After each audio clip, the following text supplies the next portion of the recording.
What happens when America's most beloved icon walks into a studio expecting warmth, and instead finds quiet condescension, thinly veiled mockery, and a host who mistakes arrogance for authority? This isn't a story about shouting. It's a story about restraint, about dignity, and about the moment even the kindest person alive decides, enough. What unfolded on The View that morning would end with stunned silence, a broken rhythm, and a walk-off no one saw coming. The studio looked exactly as it always did in wintertime. Soft golden lights, a carefully arranged holiday backdrop, candles glowing behind the glass desk, wreaths framing the windows, and the unmistakable warmth that The View liked to project, especially this time of year. It was designed to feel safe, inviting, friendly. Dolly Parton noticed all of it the moment she stepped onto the set. She wore black sequins that caught the light without shouting for attention, her blonde hair styled just enough to be unmistakably Dolly, but softer than the stage persona people expected. She waved to the audience, that familiar smile instantly pulling applause from every corner of the room. Joy Behar watched her closely, not smiling, not frowning, just watching.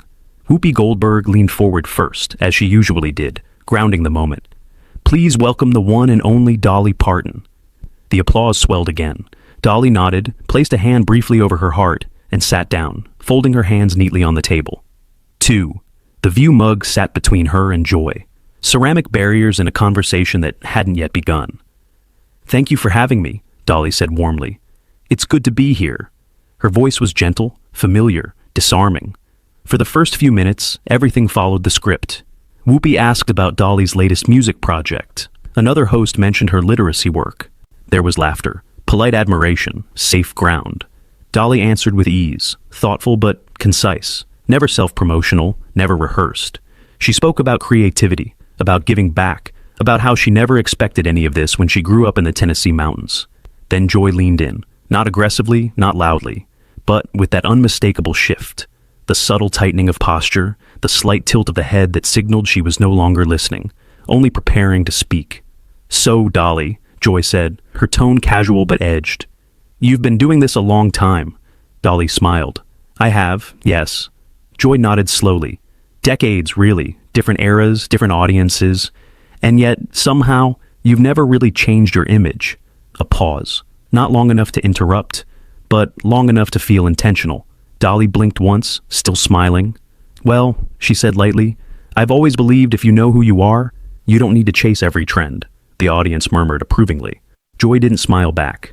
"But don't you think," she continued, "that there's something performative about that consistency?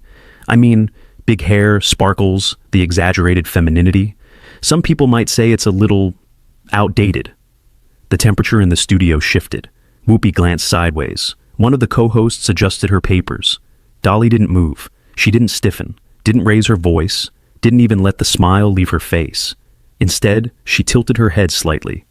"Well, Joy," she said gently, "I've always thought femininity wasn't something to be ashamed of. It's just one way of being strong." Joy's lips pressed together. "Sure," she said, "but don't you worry that younger women see that and think success means looking a certain way? That being taken seriously requires all the glitter?" The words hung there. Not an outright attack, but not a compliment either. Dolly's fingers rested calmly against each other. Her nails, perfectly manicured, tapped once, softly against the glass. "I think young women are smart enough to decide for themselves," she replied, "and I trust them more than I trust labels." A ripple of applause moved through the audience. Joy leaned back, crossed her arms. "I'm just saying," she added, "you've built a brand, and brands can sometimes distract from substance." That was the moment, not when the words landed, but when Dolly realized how they were meant to land. This wasn't curiosity, it wasn't dialogue, it was a slow erosion. Dolly looked directly at Joy for the first time, not with anger, with clarity. "Well," she said softly, "I reckon substance speaks for itself." Her tone was still kind, still controlled, but something had shifted, and Joy noticed it. She smiled faintly as if satisfied she'd finally found traction. "Of course," Joy replied. "I just think it's worth examining." Dolly nodded once. "Then examine away," she said. "I've lived my life in the open." The audience applauded again, this time louder. Joy didn't join in. She only adjusted her mug, eyes fixed on Dolly, as if already planning what to say next. And Dolly, still smiling, still composed, had no idea yet that this was only the beginning. The show tried to move forward like nothing had happened.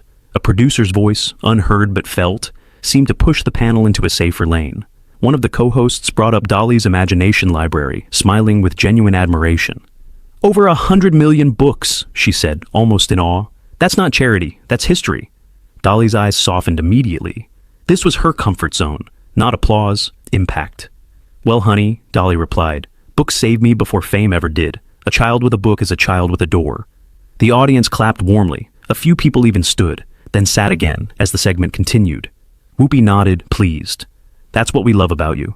You've always been about lifting people up." Joy's mouth twitched at that. Just slightly, like someone hearing praise they didn't think was fully earned. Dolly didn't see it. Or if she did, she chose not to acknowledge it. For a moment, the studio felt normal again. Holiday candles glowed. The camera moved smoothly between faces. The mugs sat neatly aligned like props in a pleasant, controlled conversation. Then Joy slid her mug a few inches forward, and the sound of ceramic scraping glass was quiet, but sharp. "So, Dolly," she said. 2 words, a new tone. "Let me ask you something." The co-host beside her blinked, as if bracing. Dolly turned toward Joy with that same polite openness she gave everyone. Strangers, fans, presidents, it didn't matter. Her warmth was habit. Her grace was muscle memory. "Yes, ma'am," she said. Joy smiled, and it was the kind of smile that didn't invite you in. It measured you. "Do you ever worry that your charity work, your goodness, is part of the brand too?" A hush dropped across the table. Not because it was the toughest question in the world, but because it sounded like a trap disguised as intellectual curiosity.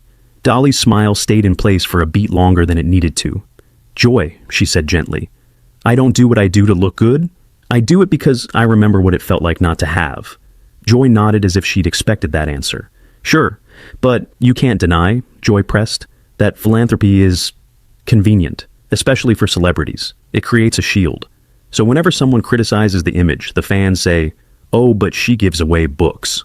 The audience murmured. You could feel people shifting in their seats like they wanted to protect Dolly from the implication. Dolly's eyes narrowed just a hair, barely visible, like a curtain moving in a draft. "Well," Dolly replied, still calm, "if my work helps people, then I don't mind if it helps my image too. But it wasn't built for that." Joy leaned in, delighted by the way the studio was suddenly holding its breath. "Okay, but let's be honest," she said, voice sharpening. "Your whole persona, sweet Dolly, kind Dolly, harmless Dolly, it's a performance, isn't it?" Whoopi inhaled like she wanted to jump in, then stopped herself. Sometimes you let someone show themselves. Dolly didn't flinch. Instead, she gave Joy a small, thoughtful nod, the way you nod at someone you're choosing not to embarrass. "Honey," Dolly said, "everything we do in public is a performance. Yours too."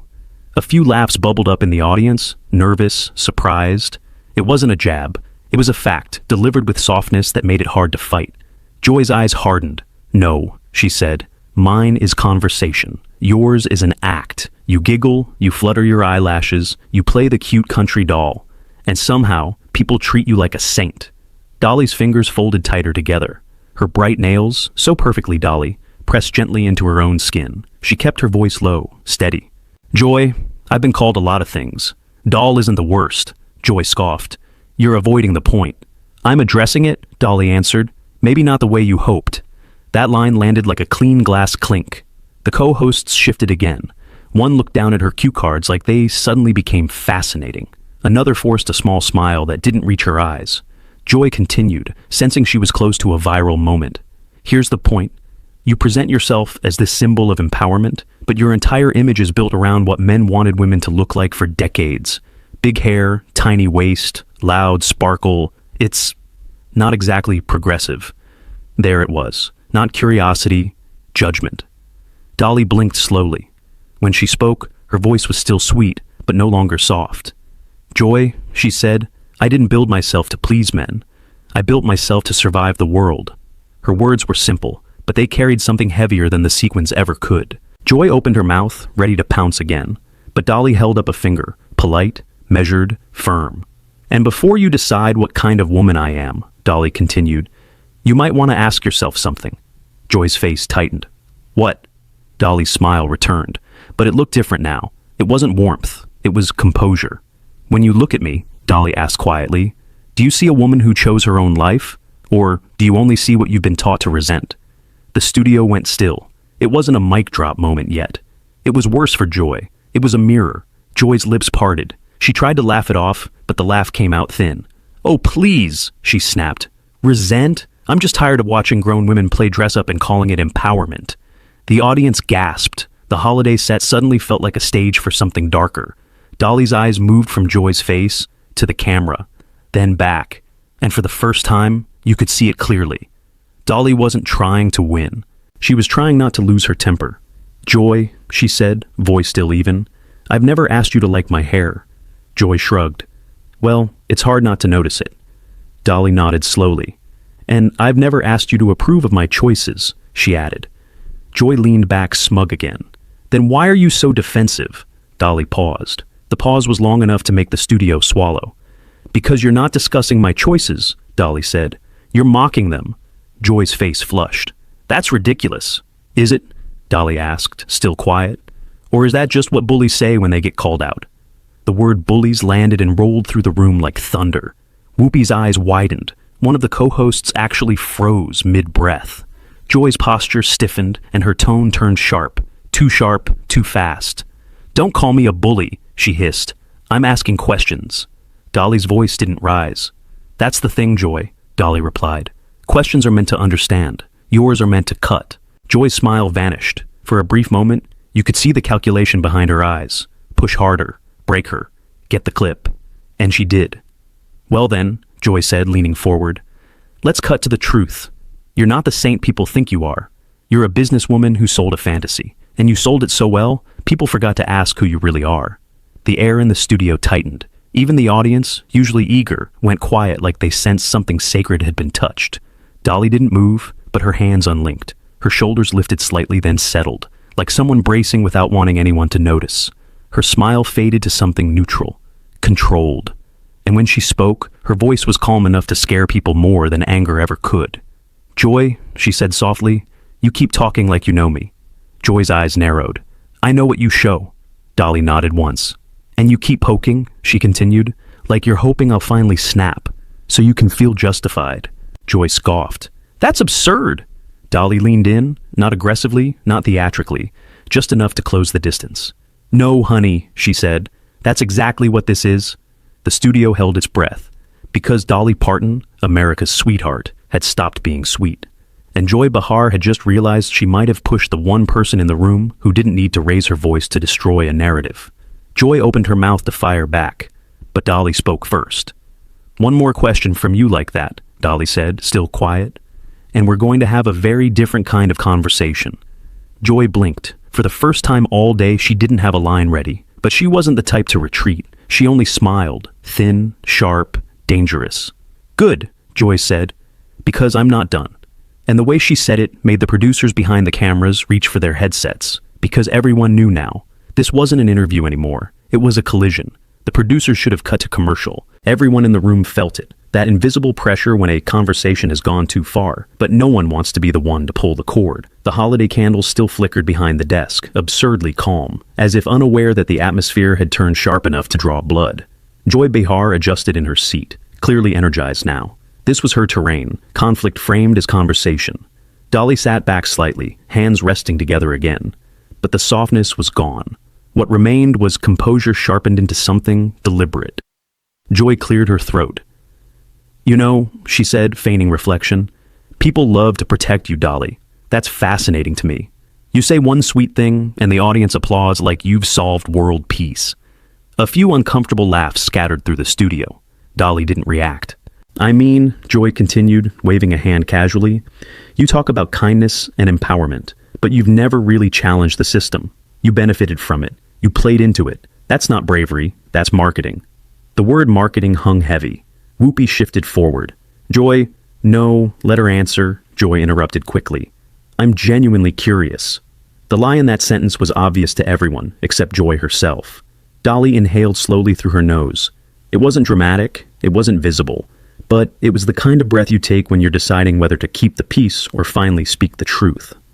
"I've challenged plenty," Dolly said calmly. "Just not the way you seem to prefer." "Oh?" Joy raised an eyebrow. "How so?" Dolly turned her head slightly toward the audience before answering. "Not for approval, but for grounding.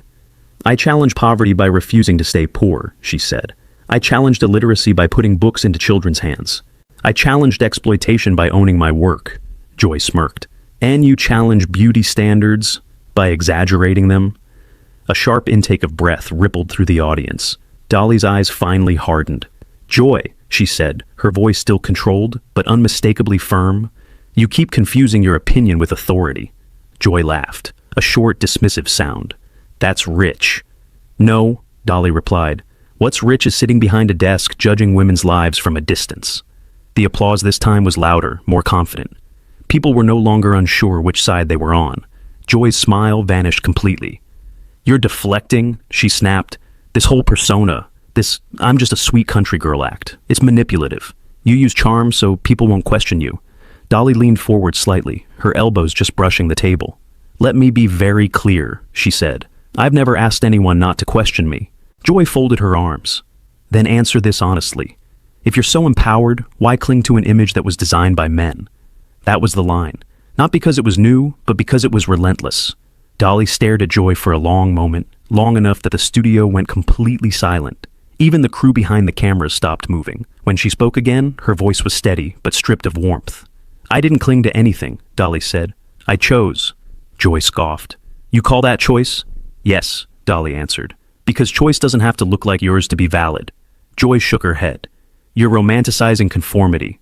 Dolly smiled faintly, not kindly. And you're weaponizing contempt. The words landed with surgical precision. Joy opened her mouth to retort, but Dolly didn't let her. You know what bothers me most, Joy? Dolly continued. It's not that you don't like my hair. It's not that you don't respect my work. Joy rolled her eyes. It's that you keep talking like there's only one correct way to be a woman. And surprise, it just happens to look like you. The studio erupted. Applause broke out before anyone could stop it. A few people even stood. Whoopi exhaled sharply, half impressed, half alarmed. Joy's face flushed crimson. That's absurd, she snapped. You're projecting. No, Dolly said quietly. I'm observing. Joy leaned forward now, voice raised, irritation bleeding through her words. I'm tired of women like you getting a free pass because you smile and donate money. You don't get to avoid scrutiny just because people find you likable. Dolly nodded slowly. And you don't get to disguise hostility as scrutiny just because you enjoy tearing people down. Joy's jaw tightened. That's insulting. Dolly met her gaze without blinking. So is being called a cartoon. So is being reduced to my appearance. So is having my life's work dismissed as a costume. The room was electric now. This wasn't daytime TV anymore. This was a reckoning. Joy raised her voice further. You want honesty? Fine. I think your whole image infantilizes women. I think it tells them they need to be cute to be accepted. And I think it's irresponsible. The silence afterward was brutal. Dolly's expression didn't change, but something behind her eyes did. She straightened her jacket slowly, deliberately. You don't get to tell women what empowers them, Dolly said, each word measured. Not you, not me, no one. Joy laughed bitterly. Spare me the lecture. Dolly's voice dropped lower. This isn't a lecture, she said. This is a boundary. Joy blinked. For the last 20 minutes, Dolly continued, you've talked at me, not with me. You've mocked my appearance, questioned my motives, and dismissed my choices. Joy opened her mouth, but Dolly raised a hand, not to silence her, but to stop the spiral. I stayed, Dolly said, because I believed you'd eventually ask something worth answering. The words stung more than any insult. Joy's composure cracked. You're being dramatic? Dolly nodded once. That's what people say when they don't like being confronted. Joy stood abruptly, chair scraping loudly against the floor. I don't have to sit here and be accused of bullying, she snapped. This is my show.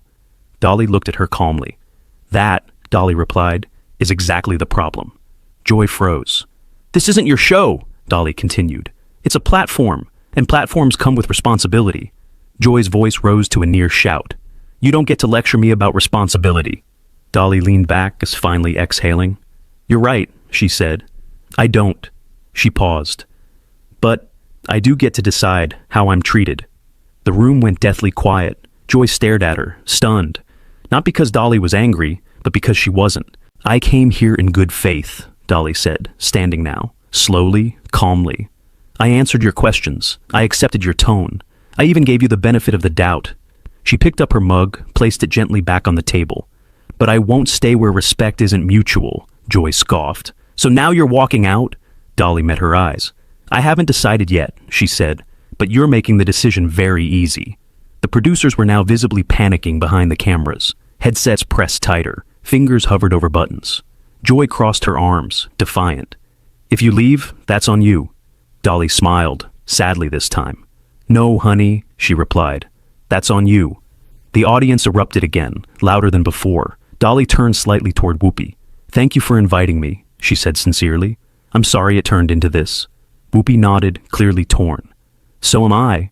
Joy's voice cut in sharply. "We're not done?" Dolly paused at that, turned back, looked Joy directly in the eyes. "Yes," she said quietly. "We are." And for the first time since the interview began, Joy Behar had nothing to say. Not yet. But everyone could feel it coming, because Dolly Parton hadn't walked out. Not yet. And when she finally did, it would not be quiet. Joy Behar broke the silence first. "You know what?" she said sharply. "If you can't handle tough conversation, maybe you shouldn't come on a live show." The words were loud, defensive, rushed. They didn't land the way she wanted. Dolly stood still for a moment, her back straight, her expression calm, but no longer forgiving. The audience watched in complete silence. Even the holiday lights behind them felt dimmer now. "Joy," Dolly said softly, turning back one last time. "Tough conversation isn't the same thing as disrespect." Joy rolled her eyes. "Oh, please. You're just upset because someone finally challenged you." Dolly smiled faintly. "No," she replied. "I'm upset because you confuse cruelty with courage." That did it. Joy scoffed, throwing her hands up. "Fine. Walk out. Prove my point." Dolly looked around the table, at Whoopi, at the other co-hosts, at the audience that had been holding its breath for the better part of an hour. Then she nodded. "I think I will." Gasps rippled through the studio. Dolly reached for her microphone, unclipped it carefully, and placed it on the table. Not angrily, not dramatically. Gently, like she was setting down something that no longer belonged to her. "I came here to talk about music, books, and hope," she said, her voice steady. "Not to be talked down to, not to be mocked, and not to be turned into a spectacle." She looked directly at Joy. "I wish you well," Dolly added, "but I won't stay where kindness is treated like weakness." Joy opened her mouth, too late. Dolly turned and walked off the set. The audience stood. Applause broke out. Loud, sustained, unmistakable. Not the polite kind, the kind that fills a room and makes it impossible to pretend nothing happened. Joy sat frozen. Whoopi cleared her throat slowly. "Well," she said carefully, "we'll be right back." But there was no going back. Because in that quiet, controlled walk-off, without shouting, without insults, Dolly Parton had drawn the sharpest line of all, and everyone watching knew exactly who crossed it. Sometimes the loudest statement isn't made with words. It's made by knowing when to walk away. Dolly Parton didn't shout. She didn't insult back. She simply refused to stay where respect no longer existed. If you believe dignity is strength, if you believe kindness doesn't mean weakness, and if you think moments like this deserve to be remembered, tap like to show your support. Subscribe to Pressure Point for more stories where power shifts on live television. And tell us in the comments, did Dolly do the right thing by walking away, or should she have stayed and fought back?